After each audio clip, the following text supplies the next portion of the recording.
Tajuk pertama, ingatlah, tajuk pertama berkisar pada peribadi ya. Saja, ini latihan saja. Latihan je. Okey, saya bagi yang mudah. Jika anda ingin membeli sebuah kereta baru, bagaimana anda akan memilih kereta ini? Saya ulang ya. Jika anda ingin membeli sebuah kereta baru, bagaimana anda akan memilih kereta ini? Assalamualaikum warahmatullahi wabarakatuh dan selamat datang pada semua. Jika saya diberi peluang untuk memilih kereta baru, apa kriteria yang perlu saya pilih, yang saya tetapkan? Yang pertama, kereta itu mestilah kereta yang tahan lasak. Tuan-tuan tengok di dunia ini, kereta manakah kereta yang tahan lasak? Contoh, mungkin tuan-tuan kereta kebal, ya kereta kebal. Termasuklah senarai pertama. Yang kedua, Kereta api. kereta api. Yang ketiga, Kereta lembu. kereta lembu. Dan lasak lagi, masih lagi kereta sorong lagi. Kereta sorong. Kereta sorong. Habis. Yang keduanya, kereta itu mestilah boleh membawa saya sekeluarga, itu anak dan isteri, ke mana sahaja tanpa ada kesekatan daripada mana-mana pihak seperti polis dan pihak yang bertanggungjawab terhadap undang-undang di negara kita ini. Sudah pasti kereta kebal tertolak sama sekali. Sudah pasti kereta api tertolak sama sekali. Yang ada dalam benak saya adalah kereta seperti kereta BMW, kereta Mercedes, dan kereta yang lain yang tahan lasak. Yang ketiga, kereta tersebut mestilah mempunyai tahap penyelenggaraan yang paling minimal di antara. Cuba tuan-tuan tengok di antara kereta BMW dengan kereta Mercedes. Saya bagi dua contoh. Sebab saya tahu tuan-tuan agak penat bekerja pada pagi sampai petang. Saya tak mahu membawa tuan-tuan lebih jauh 10 atau 15 di kereta. Hanya dua kereta sahaja untuk dibandingkan. Sudah pasti di Malaysia ini terutamanya, kereta Mercedes merupakan kereta yang paling minimal tahap penyelenggaraannya dibanding dengan kereta BMW. Kenapa tuan-tuan? Saya tak perlu jawab. Mungkin ramai di antara tuan yang memiliki kereta Mercedes. Tolong jawab bagi pihak saya. Kalau tak ada, tuan-tuan tahu kereta Mercedes spare partnya, saya tak tahu spare partnya alat ganti. Alat ganti ya. Alat gantinya mudah didapati kerana banyak pemborong-pemborong ahli-ahli perniagaan telah membelinya secara tukar daripada negara-negara Jepun dan sebagainya. Ini menyebabkan tahap penyelenggaraan kereta tersebut sangat minimal berbanding dengan kereta mewah dan tahan lasak yang lain. Sebab itulah saya memiliki kereta tersebut walaupun ianya agak tua dan tidak sesuai untuk orang-orang muda seperti Sandy untuk memandunya. Akhir sekali, tuan-tuan dan puan-puan sekalian, untuk memilih kereta yang terbaik, sudah pasti anda mesti tanya diri sendiri, apakah kereta yang aku pandu, yang ingin pandu ini sebenarnya merupakan kereta yang mampu dan sesuai dengan aku, dan aku sedang berupaya untuk memilikinya berdasarkan tahap keupayaan pendapatan kita masing-masing. Terima kasih, Asri. Okey, cantik dah sebab dah terkeluar masa. Tajuk kedua, saya nampak posting ini dekat Facebook A Samad Said dah. Posting A Samad Said, dia kata macam ni: envelope putih, envelope merah. Envelope putih, envelope merah. Cetik budaya membawa padah. Cetik budaya membawa padah. Envelope putih, envelope merah. Cetik budaya membawa padah. Ini isu semasa lah. Tuan-tuan dan perempuan yang saya hormati sekalian, envelope putih, envelope merah, cetik budaya membawa padah. So, saya setuju sama sekali dengan perumpamaan ini yang dibawa oleh sastrawan negara A Samad Said. Kerana apa tuan-tuan? Apabila kita berada suatu negara, apabila kita mempunyai rumpun pada suatu bangsa, kita seharusnya mengetahui budaya kita.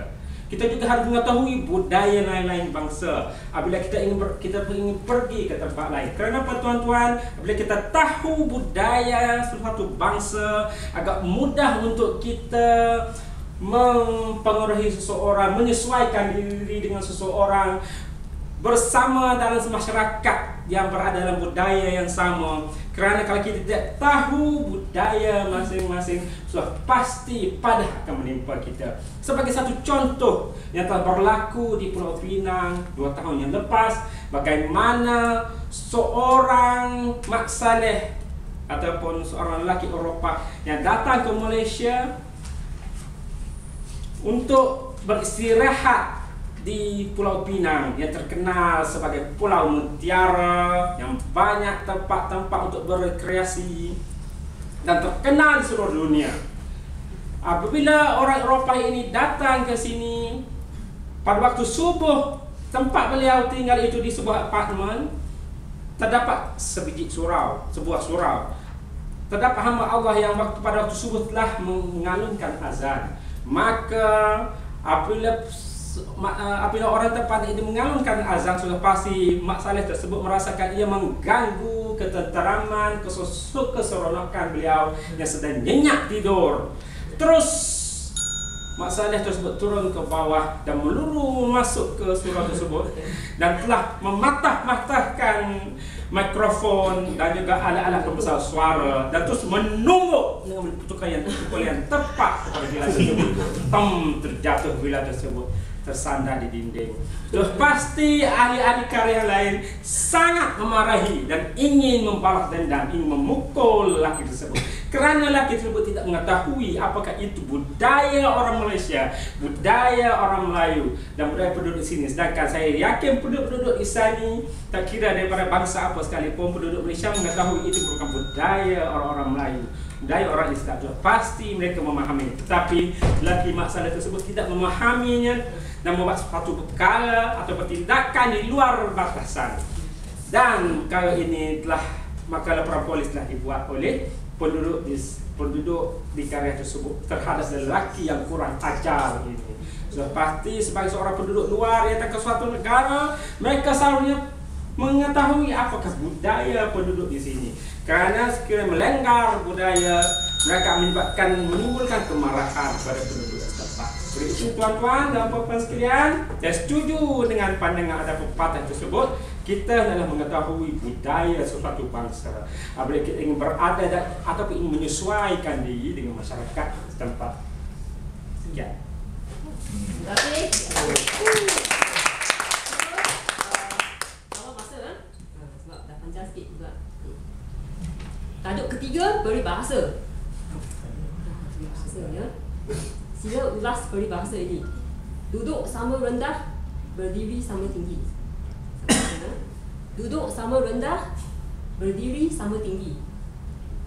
Tuan-tuan yang dihormati sekalian, peribahasa yang dibaca oleh saudara saya tadi adalah duduk sama rendah, berdiri sama tinggi. Tuan-tuan yang dihormati sekalian, kita hendaklah apabila kita berpijak di bumi yang nyata, sudah pasti kita bersetuju dengan perkara tersebut. Duduk sama tinggi dan berdiri sama rendah. Sebagai seorang yang ingin dan suka bermasyarakat ataupun seseorang yang ingin menjadi pemimpin agung suatu masa nanti, beliau hendaklah mempunyai sikap yang demikian, iaitu beliau menganggap semua orang sebenarnya mempunyai tahap pemikiran yang sama rata, kebolehan yang sama, walaupun ada yang sedikit berbeza mempunyai kelebihan di sudut yang lain, tapi di sudut lain mempunyai kelemahan. Tetapi secara keseluruhan manusia semuanya sama, tidak ada perbezaannya. So pasti apabila kita seorang yang pemimpin yang agung, bila pergi berjumpa dengan pemimpin masyarakat yang hebat seperti Dr. Mahathir, beliau tidak merasa takut sama sekali. Sebab mereka mengatakan bahawa apa kelebihan Dr. Mahathir dengan beliau? Dia duduk sama rata, berdiri sama tinggi. Jadi biar tak ada merasa takut, biar sebab merasakan bahawa beliau memiliki kebolehan dan tahap yang sama di antara beliau dengan pemimpin agung seperti Mahathir. Seperti juga apabila beliau pergi jumpa dengan pemimpin agung yang lain semakin cecer umpamanya.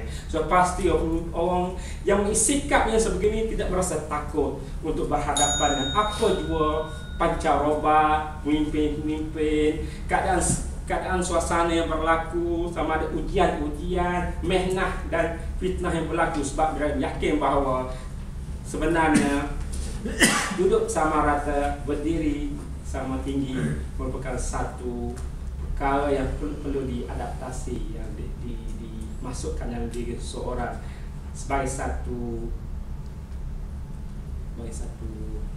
Malaysia. Memastikan bahawa dia yakin dan saya tak faham lah maksud tadi. Apa maksudnya saya? Boleh. Kita semua kita Sama, betul kan? Tak, maksud je kalau naik LRT jangan tolak-tolak. Okey, saya agak je ni.